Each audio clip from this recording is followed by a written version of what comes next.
ಎಲ್ಲರಿಗೂ ನಮಸ್ಕಾರ. ನೋಡಿ, ಈಗ ಹೇಗಿದ್ದರೂ ಹಲಸಿನಕಾಯಿಯ ಸೀಸನ್. ಹಲಸಿನಕಾಯಿಯಿಂದ ಸಾಂಬಾರು, ಪಲ್ಯ, ಗಸಿ, ಅದೇ ರೀತಿ ಮಂಚೂರಿ, ಕಬಾಬು, ವಡೆ, ಬೇರೆ ಬೇರೆ ರೀತಿಯ ಐಟಮ್ ಎಲ್ಲ ಮಾಡಲಿಕ್ಕೆ ಆಗ್ತದೆ. ಹಾಗೆ ನಾನು ಇವತ್ತಿನ ವಿಡಿಯೋದಲ್ಲಿ ಈ ಗುಜ್ಜೆಯಿಂದ ಹಲಸಿನಕಾಯಿ ಗುಜ್ಜೆಯಿಂದ ಒಂದು ಕಬಾಬ್ ಮಾಡೋದನ್ನು ತೋರಿಸಿಕೊಡ್ತೇನೆ. ಬನ್ನಿ, ವಿಡಿಯೋ ನೋಡಿಕೊಂಡು ಬರೋಣ.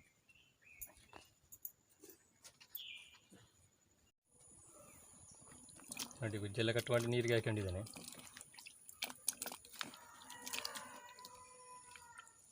ಇವಾಗ ಒಂದು ಪಾತ್ರೆಗೆ ನೀರು ಹಾಕಿ ಅದನ್ನು ಬೇಯಿಸ್ಕೊಳ್ಬೇಕು.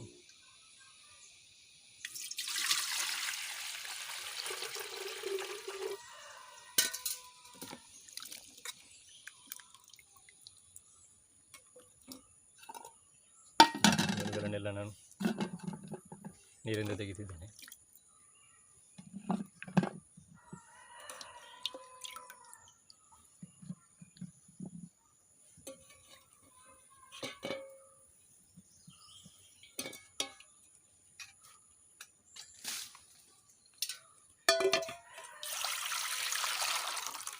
ಇನ್ನೊಮ್ಮೆ ನಾವು ಈ ಗುಜ್ಜೆ ಹುಳುಗಳನ್ನು ನೀರಿಗೆ ಹಾಕಿ ತೊಳ್ಕೊಳ್ಬ. ಇದು ಮೇನೆಲ್ಲ ಎದುರಾಗ್ತದೆ.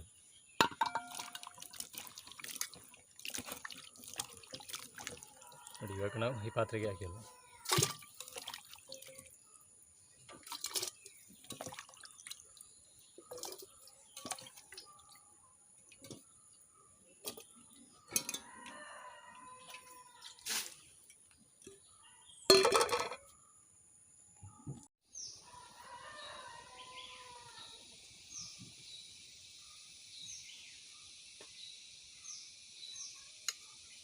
ನೋಡಿ, ಈ ಗುಜ್ಜೆ ಹೋಳುಗಳನ್ನು ನಾನು ಬೇಯೋದಕ್ಕೆ ಇಟ್ಟಿದ್ದೇನೆ.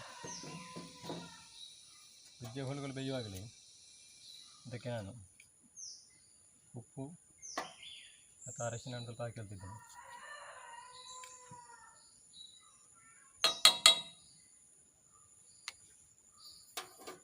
ಈ ಗುಜ್ಜೆ ಹೋಳುಗಳು ನಮಗೆ ಪೂರ್ತಿಯಾಗಿ ಬೇಯುವುದೇನು ಬೇಕಾಗಿಲ್ಲ, ಅರ್ಧ ಬೆಂದರೆ ಸಾಕು. ಇದರ ಕಲರ್ ಚೇಂಜ್ ಆದ ನಂತರ ನಾವು ಇದನ್ನು ಇಳಿಸಿಕೊಳ್ಳುವ. ನಂತರ ಎಣ್ಣೆಯಲ್ಲಿ ಕಬಾಬ್ ಫ್ರೈ ಮಾಡುವಾಗ ಈ ಗುಜ್ಜೆ ಹೋಳುಗಳು ಚೆನ್ನಾಗಿ ಬೇಯ್ತದೆ.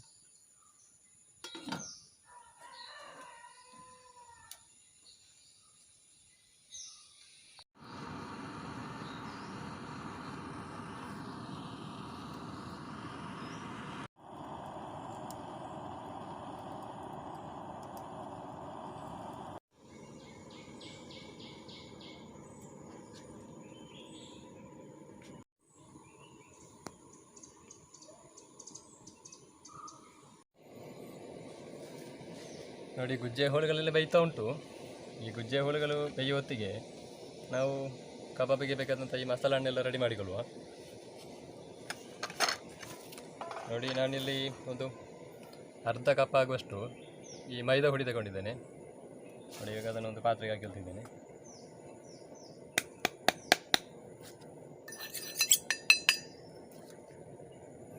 ನೋಡಿ, 2 ಚಮಚ ಶುಂಠಿ ಬೆಳ್ಳುಳ್ಳಿ ಪೇಸ್ಟ್ ತಗೊಂಡಿದ್ದೇನೆ.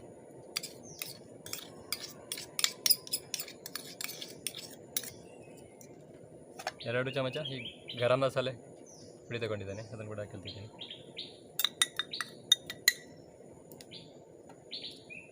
ಮೂರು ಚಮಚ ಈ ಮೆಣಸಿನ ಹುಡಿ ತಗೊಂಡಿದ್ದೇನೆ.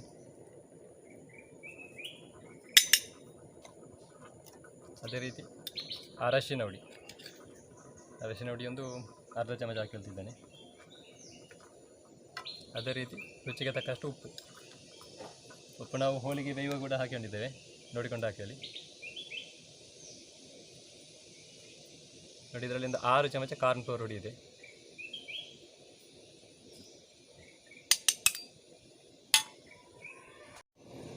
ನೋಡಿ, ಒಂದು ಮೀಡಿಯಮ್ ಸೈಜಿನ ಲಿಂಬೆ ರಸವನ್ನು ಕೂಡ ಇದಕ್ಕೆ ಹಾಕಿಳ್ತಿದ್ದೇನೆ.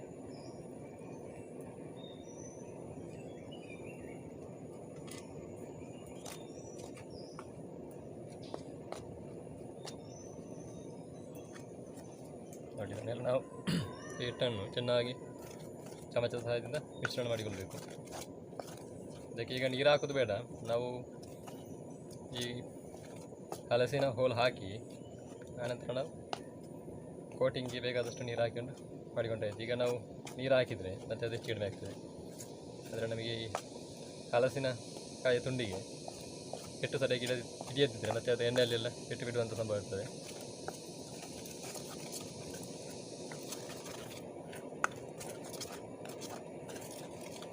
ನಂತರ ನಾವು ಎಲ್ಲ ಮಿಕ್ಸ್ ಆದ ನಂತರ ಉಪ್ಪು ಎಲ್ಲಿ ಆದರೆ ಕಡಿಮೆ ಆದರೆ ನೋಡಿಕೊಂಡು ಹಾಕಿ ಉಂಟಾಯಿತು.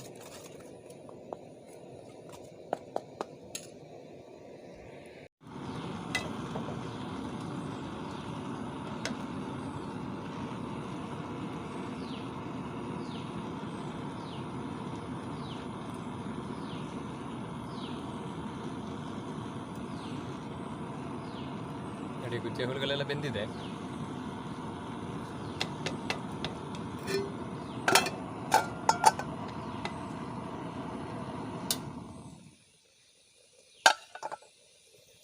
ಇವಾಗ ನಾನು ಅದನ್ನು ಒಲೆಯಿಂದ ಕೆಳಗೆ ಇಳಿಸಿಕೊಳ್ತಿದ್ದೇನೆ.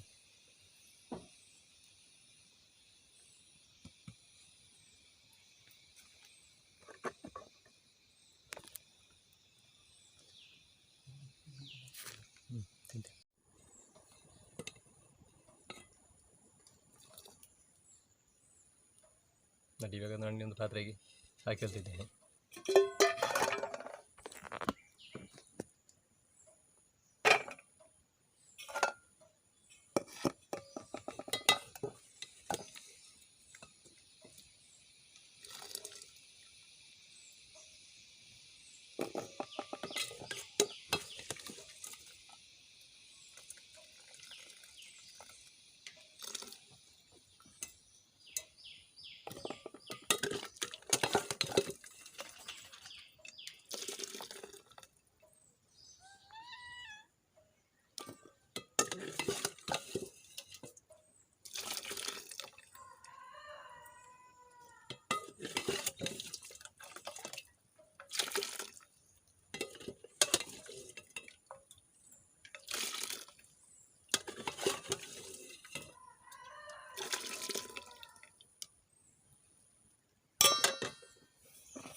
ಗುಜ್ಜೆ ಹೋಳುಗಳನ್ನೆಲ್ಲ ಒಂದು ಪಾತ್ರೆಗೆ ಹಾಕೊಂಡಿದ್ದೇನೆ.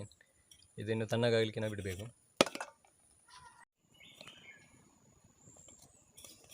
ನೋಡಿ ಈಗ ಗುಜ್ಜೆ ಹೋಳುಗಳೆಲ್ಲ ಪಾತ್ರೆಗಳಲ್ಲಿ ಉಂಟು. ನಾವೀಗ ಹಿಟ್ಟನ್ನೆಲ್ಲ ಇದಕ್ಕೆ ಹಾಕಿ ಮಿಶ್ರಣ ಮಾಡಿಕೊಳ್ಳುವ.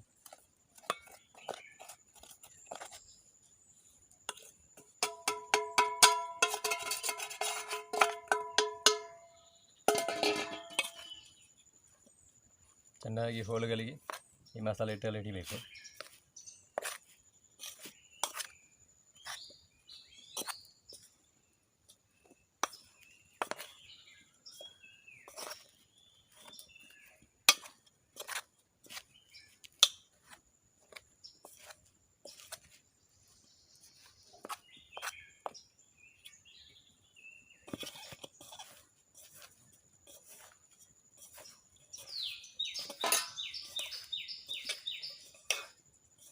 ನಾವು ನೋಡಿಕೊಂಡು ನೀರು ಹಾಕಿರ್ಬೇಕು ಇದಕ್ಕೆ.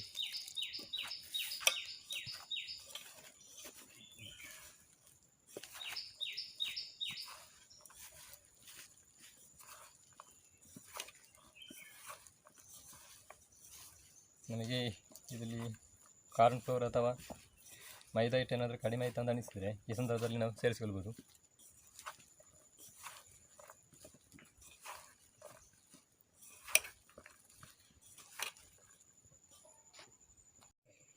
ನೋಡಿ ಹಲಸಿನಕಾಯಿ ಕಬಾಬು ಎಲ್ಲ ಮಸಾಲೆ ಮಿಕ್ಸ್ ಮಾಡಿ ಆಗಿದೆ. ಇನ್ನು ನಾವು ಬಣ್ಣದಲ್ಲಿ ಎಣ್ಣೆ ಇಟ್ಟು ಕಬಾಬ್ ಫ್ರೈ ಮಾಡುವಂಥದ್ದು. ನೋಡಿ ಎಣ್ಣೆ ಬಿಸಿಯಾಗಿದೆ.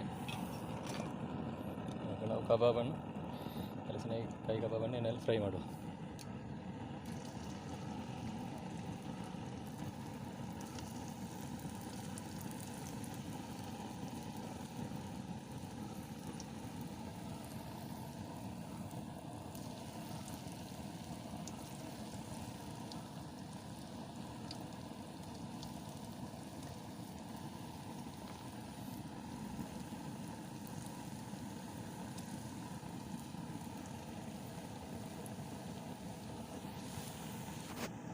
ನೋಡಿ ಗುಳ್ಳ ಎಲ್ಲ ಕಮ್ಮಿ ಆಗಿರಲಿ, ಆನಂತರ ನಾವು ಇದನ್ನು ಮಗುಚಿ ಹಾಕಿ ಅಲ್ವಾ. ಈಗ ತಕ್ಷಣ ನಾವು ಸೌಟು ಹಾಕಿದರೆ ಈ ಮಸಾಲೆ ಎಲ್ಲ ಎಣ್ಣೆಯಲ್ಲಿ ಬಿಡುವಂಥ ಸಂದರ್ಭ ಇರ್ತದೆ. ಕಬಾಬನ್ನು ತಿರುಗಿ ಹಾಕಿ ಹೇಳ್ತಿದ್ದೇನೆ.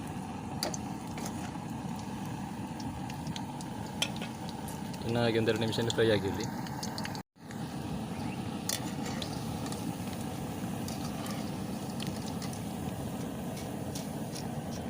ನೋಡಿ ಹಲಸಿನಕಾಯಿ ಕಬಾಬ್ ಫ್ರೈ ಆಗಿದೆ. ಇವಾಗ ನಾವು ಬೇರೆ ಪಾತ್ರೆಗೆ ಹಾಕಿರಬೇಕು.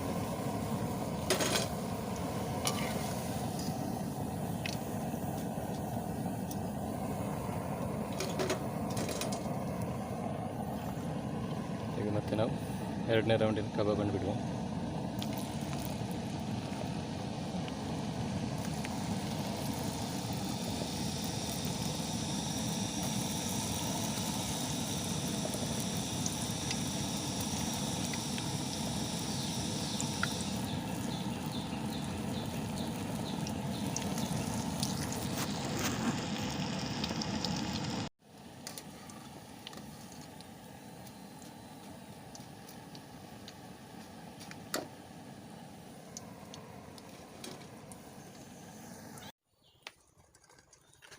ನೋಡಿ ಗುಜ್ಜೆ ಕಬಾಬ್ ರೆಡಿಯಾಗಿದೆ.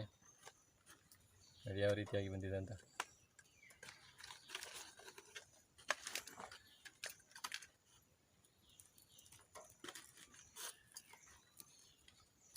ನೋಡಿ ಯಾವ ರೀತಿಯಾಗಿದೆ ಅಂತ. ಟೇಸ್ಟ್ ನೋಡುವ.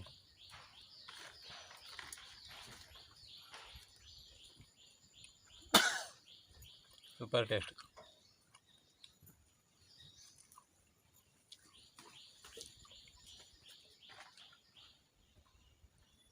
ಅದರಿಂದ ಟೇಸ್ಟ್ ಬಂದಿದೆ. ಹಾಗೆ ಈ ಹಲಸಿನಕಾಯಿ ಸೀಸನಲ್ಲಿ ನಾವು ಈ ಹಲಸಿನಕಾಯಿಂದ ಈ ಬೇರೆ ಬೇರೆ ಈ ರೀತಿಯ ರೆಸಿಪಿಗಳನ್ನೆಲ್ಲ ಟ್ರೈ ಮಾಡ್ಬೋದು. ಹಿಂದೆ ನಾನೊಂದು ಈ ಗುಜ್ಜೆಯಿಂದ ಒಂದು ಮಂಚೂರಿ ಕೂಡ ಮಾಡಿದ್ದೆ. ಯಾರಾದರೂ ವಿಡಿಯೋ ನೋಡೋದಿದ್ದರೆ ಎಂಡ್ ಸ್ಕ್ರೀನಲ್ಲಿ ಹಾಕಿರ್ತೇನೆ, ನೋಡ್ಕೊಳ್ಬೋದು. ಹಾಗೆ ಈ ಗುಜ್ಜೆ ಅಂದರೆ ನಾವು ನೋಡಿ ಕಬಾಬ್, ಮಂಚೂರಿ, ವಡೆ ಹೀಗೆ ಬೇರೆ ಬೇರೆ ರೀತಿಯ ಐಟಮ್ ಎಲ್ಲ ಮಾಡಲಿಕ್ಕೆ ಆಗ್ತದೆ. ಈಗ ಹೇಗಿದ್ದು ನೋಡಿ ಹಲಸಿನಕಾಯಿ ಸೀಸನ್ ಅಲ್ವ, ಹಾಗೆ ಈ ರೀತಿಯ ರೆಸಿಪಿಗಳನ್ನೆಲ್ಲ ಒಂದು ಬಾರಿ ಮಾಡಿ ಟ್ರೈ ಮಾಡಿ ನೋಡಿ. ಹಾಗೆ ಎಲ್ಲರೂ ಈ ವಿಡಿಯೋಗೆ ಲೈಕ್ ಮಾಡಿ, ಶೇರ್ ಮಾಡಿ, ಸಬ್ಸ್ಕ್ರೈಬ್ ಮಾಡಿ ಅಂತ ಕೇಳಿಕೊಳ್ಳುತ್ತಾ ಮುಂದಿನ ವಿಡಿಯೋದಲ್ಲಿ ಇನ್ನೊಂದು ಹೊಸ ವಿಷಯದೊಂದಿಗೆ ನಿಮ್ಮೆಲ್ಲರನ್ನು ಭೇಟಿ ಮಾಡ್ತೀನಿ. ಅಲ್ಲಿವರೆಗೆ ಎಲ್ಲರಿಗೂ ನಮಸ್ಕಾರ.